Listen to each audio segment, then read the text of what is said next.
Anies Rashid Baswedan. Di dalam kepengurusan Kagama, beliau menjabat sebagai Dewan Pakar Pengurus Pusat Kagama. Bapak Anies Rashid Baswedan merupakan alumnus Fakultas Ekonomika dan Bisnis Angkatan 1989.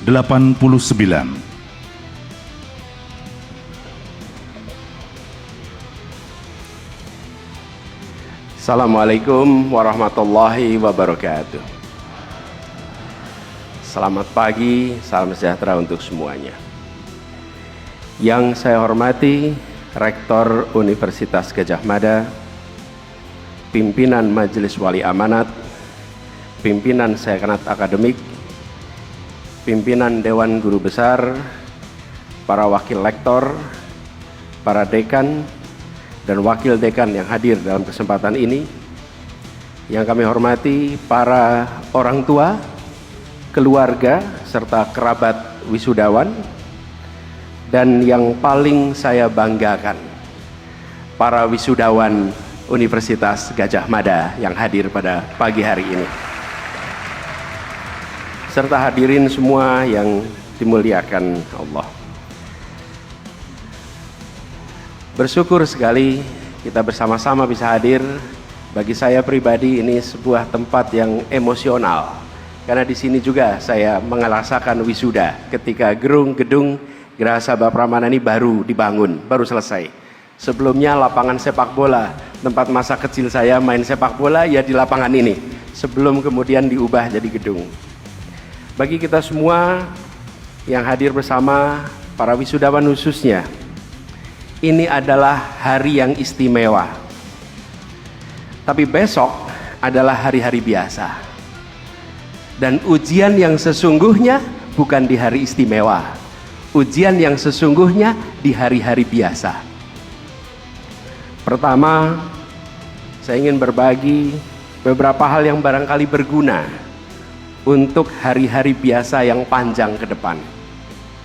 Pertama, soal masa susah dan masa mudah.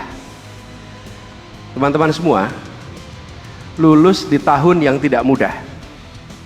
Rupiah di kisaran 17.700.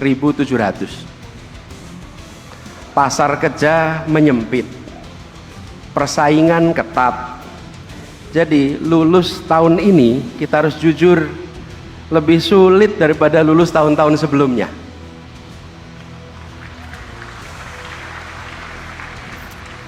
Tapi, nih kalau kita tengok sejarah nih, generasi yang lulus di masa sulit sering jadi generasi yang paling kuat.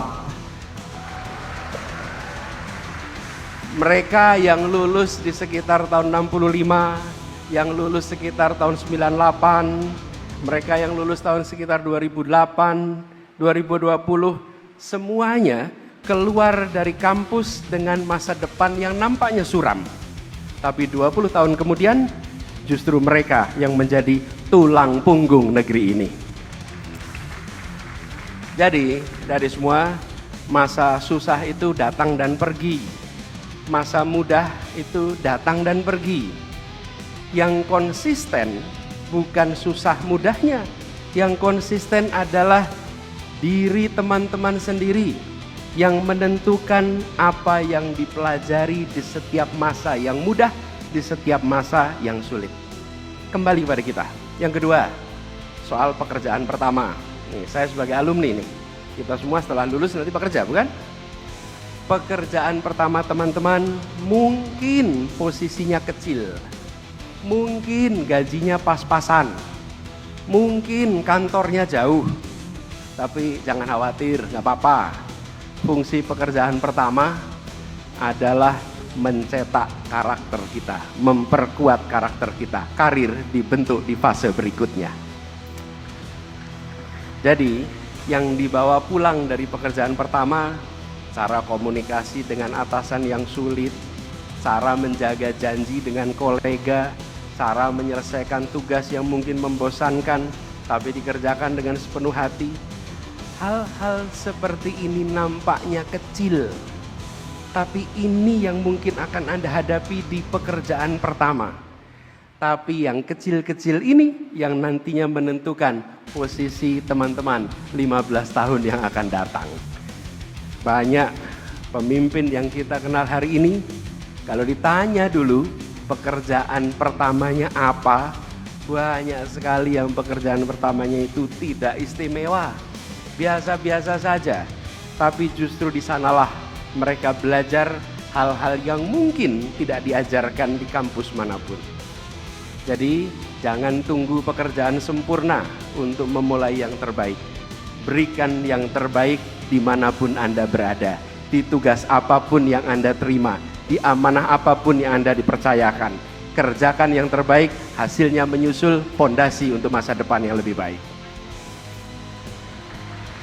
Yang ketiga nih teman-teman, soal masuk sistem. Sebagian dari teman-teman akan masuk institusi besar, bisa di pemerintahan, bisa perusahaan besar, bisa organisasi besar. Tiap institusi punya budayanya. Ada yang budayanya sehat, ada yang budayanya kurang sehat. Dan masuk ke dalam organisasi apapun ada risikonya. 5 tahun di tempat baru yang sering berubah justru teman-teman sendiri. Pelan-pelan ikut arus, pelan-pelan kompromi. Yang dulu merasa nggak nyaman, yang dulu pegang idealisme, pelan-pelan luntur secara tak terasa. Nah, di hari pertama mungkin semua terasa asing. Jalan waktu, bulan kedua, bulan ketiga mulai biasa. Akhirnya larut. Nah, ada 3 jangkar teman-teman yang bisa membantu untuk tidak larut bila berada di dalam tempat yang kurang sehat. Pertama, jaga lingkar sahabat di luar institusi sebagai cermin. Kalau cermin tidak ada, kita kehilangan pengetahuan tentang rupa kita sendiri. Yang kedua, jaga waktu untuk membaca, supaya tetap tahu dunia yang ada di luar pagar kantor kita. Yang ketiga, ingat alasan dulu masuk ke sana. Tulis di kertas kalau perlu. Masukkan dalam amplop, sesekali dibaca mengapa saya berada di tempat ini. Saya meyakini posisi boleh berubah-ubah, tapi prinsip harus dipegang terus lintas waktu. Kemudian yang keempat teman-teman, soal sukses dan bertahan. Saya ingat pesan dari ibu saya pribadi. Ibunda itu sering pesan begini, yang kamu punya cuma nama baik, jaga nama itu baik-baik.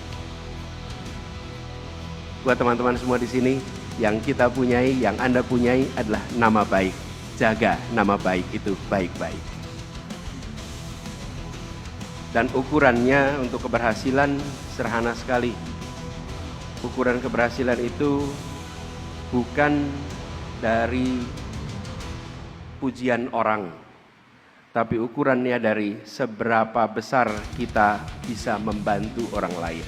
Seberapa besar orang terbantu dengan kehadiran kita.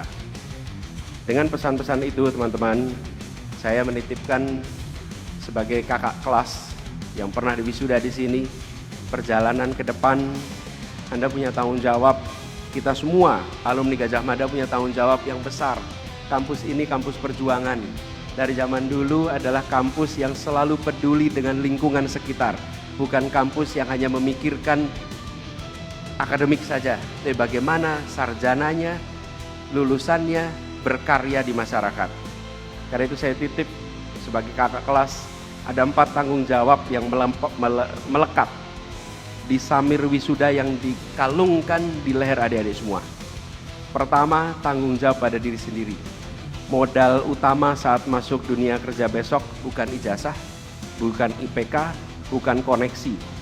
Modal utamanya yang saya katakan, nama baik yang Anda miliki. Jaga itu. Yang kedua, tanggung jawab pada keluarga.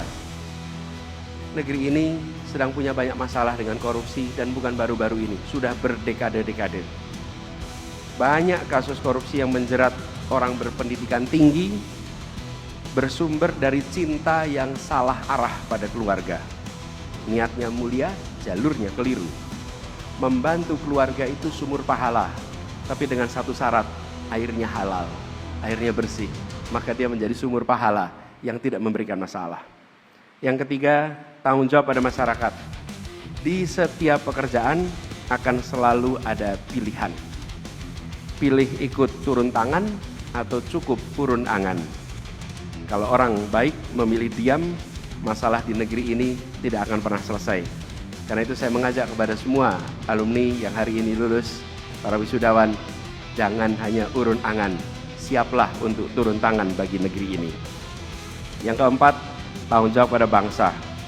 Di balik semua peran yang teman-teman akan masuki, ada peran yang melekat 24 jam, yaitu peran sebagai warga negara Indonesia. Peran ini tidak bisa dilimpahkan sepenuhnya kepada mereka yang punya tanggung jawab konstitusional, para pejabat-pejabat negara. Tapi peran ini adalah peran kita semua sebagai anak bangsa. Karena itu, saya mengajak kepada semuanya yang pada hari ini wisuda, marilah bersiap untuk menyongsong masa depan. Kampus melepas teman-teman pagi ini, dan setelah ini pilihan-pilihan kecil yang teman-teman ambil di setiap hari, itulah yang akan menentukan jadi siapa 20 tahun yang akan datang. Tahun 96, bulannya September, saya di wisuda. Maaf, bulannya Oktober, November ya. November tahun 96 bulan November nih Pak Dekan, Pak Didik ini seangkatan dengan kami tapi lulusnya lebih dulu Pak. 96 bulannya November saya di wisuda di tempat ini. Pada waktu itu saya juga tidak membayangkan bagaimana perjalanan ke depan. Tapi seperti tadi saya refleksikan, keputusan-keputusan kecil yang kita kerjakan di masa-masa awal, itulah yang akan menentukan seperti apa perjalanan kita dalam 20 tahun ke depan. 10 tahun pilihan kecil yang baik akan mengarah pada hidup yang baik. 10 tahun pilihan kecil yang keliru akan mengarah kepada kehidupan yang berantakan. Tidak ada satu keputusan besar, luar biasa, yang akan kemudian menjadi penentu semuanya. Semuanya adalah keputusan-keputusan kecil. Tapi ingat, perjalanan hidup kita ke depan adalah akumulasi keputusan-keputusan kecil itu. Selamat, Jogja dan kampus Universitas Gadjah Mada selalu menjadi rumah. Sekarang waktunya menyongsong masa depan, waktunya bekerja. Selamat menyongsong cerahnya masa depan bagi semua wisudawan di ruangan ini. Assalamualaikum warahmatullahi wabarakatuh.